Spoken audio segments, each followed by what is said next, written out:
How can we talk about Kenya as a great country when you know we are in debt? We can't finish a railway. The revenue we are collecting, we don't even know what's happening. The county governments are having a problem. Then you expect me to have something to be proud of. I am proud to be a Kenyan, yes, but I expect more. A very good afternoon and welcome back to Havana Media. My name is Boniface Awino, and as usual, I'm going to be your host for today. Now, before I go back, before I jump into our discussion, because I have got two key things that I want us to talk about. Let me just remind you that if you are meeting for the first time, don't forget to take a minute. Go down there, click the subscribe button. You can also like, share, drop me a comment at the comment section, and also tell me where you're watching this video from. If you're within the country, it is good to tell me which county are you watching these videos from, and if you're outside the country, it is also good that you tell me which country are you watching me from. Now, coming back to our discussion, William Samoei Ruto, that is the president of our Republic of Kenya. We remember when he was in Isiolo, he mentioned the 750 kilometers road that was supposed to go and construct. Now, yesterday, Kithure Kindiki said that 40% of the road is already done. So we are remaining with the 60%. So, and we calculated 40% of the road, assuming that the road is 800 kilometers, is around 300 kilometers. That is, if at all, maybe the 40 has been done. We are remaining with 500 kilometers. Today, William Ruto is saying that the problem with Kenya is that we take everything as a joke, and that is going to make sure that the road is done. You know, one thing I've realized is that our president knows very well that all the other places are locked. That he cannot get access to Mount Kenya, he cannot get access to Nyanza, he cannot get access to Mombasa or Coastal Province. So the only place that maybe he can get access to and maybe lure them to vote for him in 2027 is Northeastern. Another thing is that making the Northeastern road, I think is going to give those people easy access to Nairobi, whereby even the Somali people that will be coming in, the Al-Shabaabs, will come to Nairobi very easily because they'll have road. And you know, Mark, the way he said that he's going to give IDs, he's going to issue IDs, you will not know who is a Kenyan, who is not a Kenyan.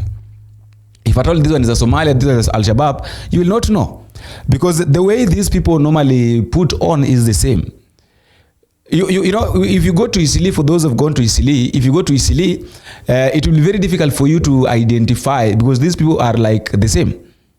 It is very difficult for you to understand them. Now, I want you to listen to William Ruto before we talk about the second thing. Last week, or the week before, I was in northern Kenya, and I did announce a major road artery that will be constructed from Isiolo through Wajir all the way to Mandera.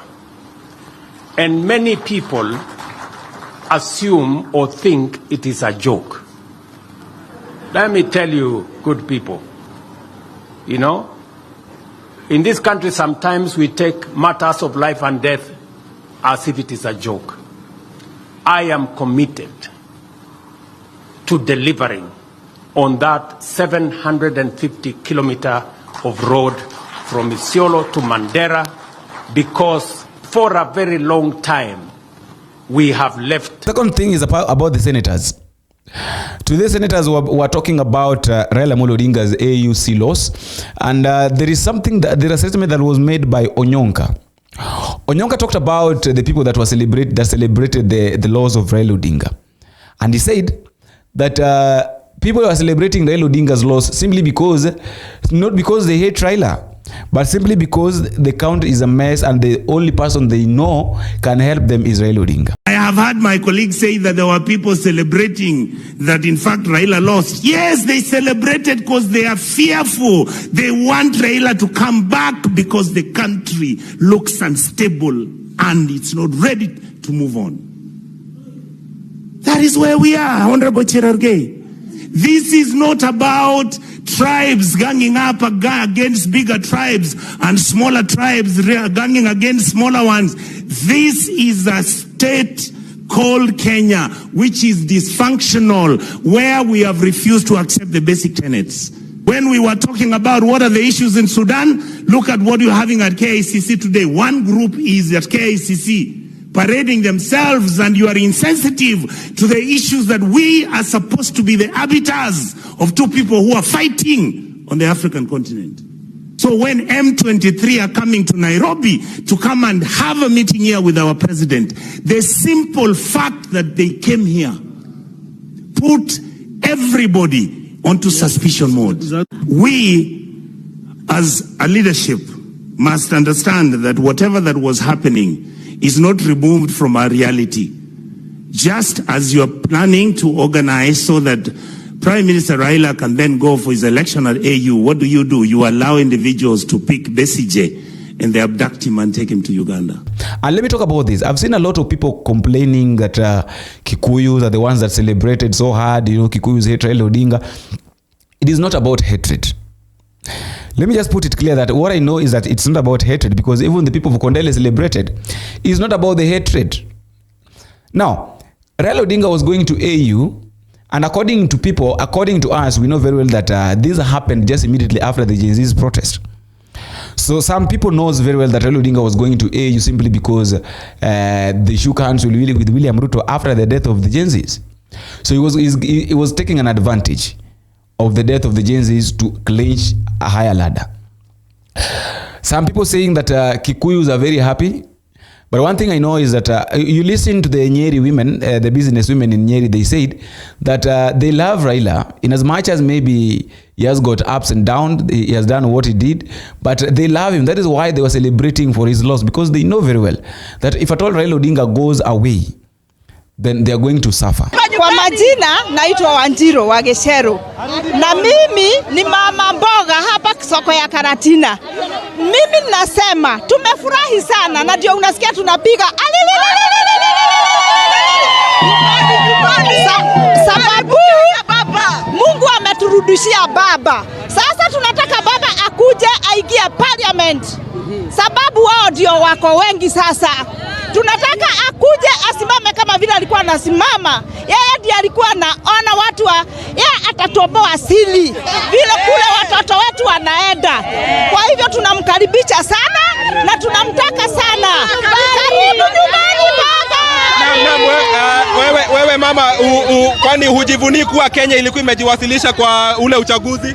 Walituambia tuache ukabila, na ndio hata sisi hatukumsupport. Juu hatutaki ukabila. Baba kuja nyumbani. Karibu nyumbani, tunakungojea sana. Asante sana mama. Asante sana mama, karibia kwenye runinga ya Citizen TV. Kwa majina unaitwa nani? Kwa majina naitwa Raila'S kutoka soko ya Karatina. Mimi nikisema Raila akuje hapa atusaidie na aingie huko kwa bunge, kwa sababu tunafinyiliwa sana na mambo yote. Tunataka washikane wote, na washikane na Wamonyolo, tujenge Kenya yetu, kwa sababu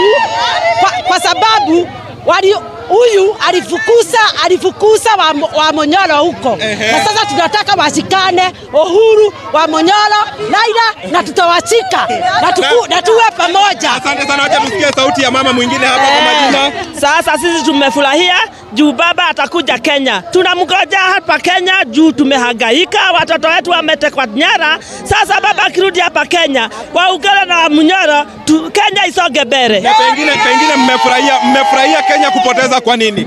Tumefurahia Kenya kupoteza juu baba akiwa huko habari atakuwa anasaidia watu habari, lakini tunamtaka hapa Kenya tuwe na imani juu atakuwa wakipambana na wale wengine. And a lot of people be saying that if at all Raila Odinga goes, nani atatutetea?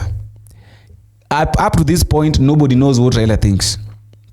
Up to this point, Raila have not spoken. Nobody knows what he is saying. Nobody, in fact, nobody can predict his next move.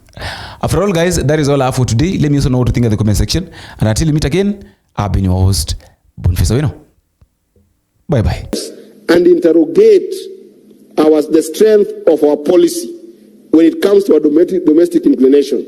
Because if we don't interrogate that and bury our heads in the sand, Mr. Speaker, we will not be stronger tomorrow to face such wars. And lastly, Mr. Speaker, I must say that Honorable Raila Amolo Odinga, His Excellency Baba, is a person who has got zeal and zest to have a country that works.